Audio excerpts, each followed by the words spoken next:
In sport, as in life, many are accorded labels of greatness for their outstanding achievements on the field of play. In this day and age, it seems as if they come and go with an ever-increasing frequency. But there are those whose exploits are reserved for the history books, whose achievements vault them above and beyond greatness onto a pedestal reserved only for legends. Arnold Palmer's ability to carve out a round of golf with the skill of a surgeon has placed him side by side with the most legendary players the game has ever known. As a youth growing up in the small western Pennsylvania town of Latrobe, Arnold learned the game from his father. He found early success as a young amateur. My first high school golf match, I was 13 years old, and I shot 71, which was 3 over par on the par 68 golf course, and I felt pretty good about that. It was fun for me. I had some success early, and that inspired me to work harder at the game. A defining moment in Arnold Palmer's life came at the age of 24, when he won the 1954 United States Golf Association Championship in Detroit, Michigan. And was playing in the amateur events of the day as well as playing golf, customer golf, a lot of customer golf at the time. Won the Ohio Amateur in 1953 and 1954, but the crowning touch was winning the U.S. Amateur Championship at Detroit in 1954, which convinced him that golf was what he wanted to do for a living. In 54, I went back to school for a semester and had the opportunity to work on my game and play a lot more. And after school, I went to Cleveland and went to work, and then was playing quite a lot of golf and was far more prepared for the amateur in Detroit than I had ever been. And of course, that was sort of a turning point for me in golf, to win the amateur, to have the confidence that I needed to turn professional. So shortly after that, I turned pro and started my professional career. Shortly after winning the USGA Championship, Arnold met and fell in love with an attractive 20-year-old woman named Winifred Walzer. Winnie was smitten with her handsome golfer, but her parents were less than enthusiastic about a penniless would-be golf pro for a son-in-law. So the young couple eloped 5 days before Christmas and have continued their love affair to this very day. In the spring of 1958, Arnold paid a visit to Augusta and left with the first of his 4 Masters titles. Which of course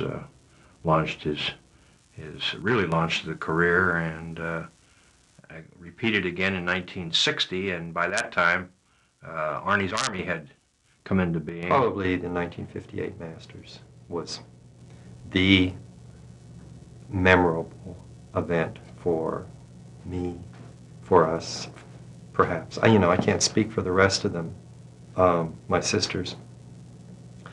But that was probably it. That's when the public around us, the general public around us here, began to really take notice of his accomplishment. It was at Augusta that an army was born. Story behind it probably is the fact that at Augusta, the scoreboards were all manned by soldiers in those times from Fort Gordon, and they put up signs, "Go Arnie, go," on the scoreboards, on the sideboards. And so one of the writers, the sports editor of the Augusta paper, as a matter of fact, started talking about Arnie's Army, and it was picked up and it's been carried on ever since. It's the largest unofficial army in the world, I think. In the years that followed, Arnold proved that his faith in his abilities to play were well placed. As his list of wins grew, so did the size of the crowds who came to see him play. But it was more than just raw talent that recruited people into his army. When asked about the secret to his adoring fans, he quipped, "Maybe it's because I'm in the rough so much that I get to know all of them personally." Gary Player once said that if Arnold Palmer asked the gallery to go jump in the river, they'd do it. Whether that was true or not, his impact on golf as a spectator sport was undeniable. His charm, his wit, his humble beginnings, and his belief in honesty and hard work endeared him to those who played the game vicariously through him. When Arnie won, they were winners too. In the early 60s, it was Arnold Palmer who almost single-handedly elevated the British Open into a major tournament and created the modern-day Grand Slam. Went over in 1960, almost won that year, lost by a shot to Kel Nagel, then won in 1961 at Birkdale and in 1962 at Troon. And by then he was being followed over to that championship by most of the other leading tour players in America who had, up until that time, kind of forsaken the trip over. It was an expensive trip with a very small purse in those years, and until Arnie told them that you're not going to have a complete golf career until you play in the British Open. I remember in 1960, I won the Masters again, and I went to Denver, and I won the U.S. Open. And I was on an airplane and met my wife in New York, and we were flying to the British Open at St. Andrews. And there was a reporter with us by the name of Bob Drum, and we were discussing the fact that I had won the Masters and the U.S. Open. And I was then also reminded that the Grand Slam was something that I could never win. And I said to Bob Drum and to Winnie, my wife, I said, you know, I said, there isn't going to be anyone ever win the Grand Slam as we've known it again. But I said, there is a possibility that someone could make a new Grand Slam, and that would be the 4 major championships.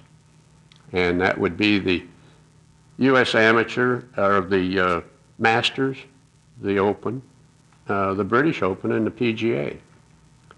And Bob Drum immediately wrote a story about that, proclaiming that as the Grand Slam. Of course, I lost the British Open that year, and then, but the fact that the Grand Slam was now a reality again, and we still look and play for that today.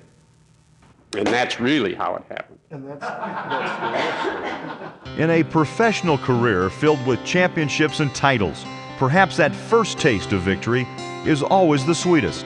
My first goals were, after I had won National Amateur, was to win a golf tournament.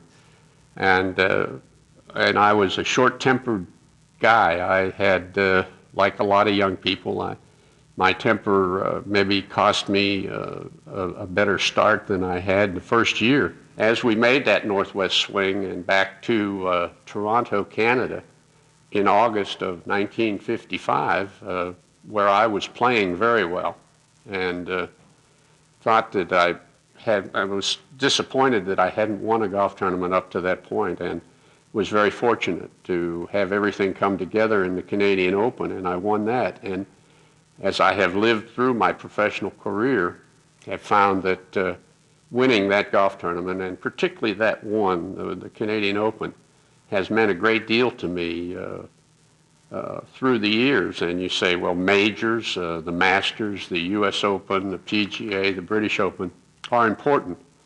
But I'm not sure that had I won any one of them as a first tournament, it would have meant any more to me than having won the Canadian Open. To date, Arnold Palmer's tournament victories total 92 and counting. The competitive fires burn as brightly today as they did years ago, as a young boy stepped up to the #1 tee at the Latrobe Country Club, and par was his opponent. Today, Arnold stands at the head of his own multi-million-dollar corporation, yet he devotes a good part of his time helping charitable organizations such as the March of Dimes and the Arnold Palmer Hospital for Children and Women in Orlando. When asked about heroes, he mentions names like Charles Lindbergh, Dwight Eisenhower, and John Wayne. But whenever golf and hero are mentioned in the same sentence, you can be sure the name of Arnold Palmer will be in there too.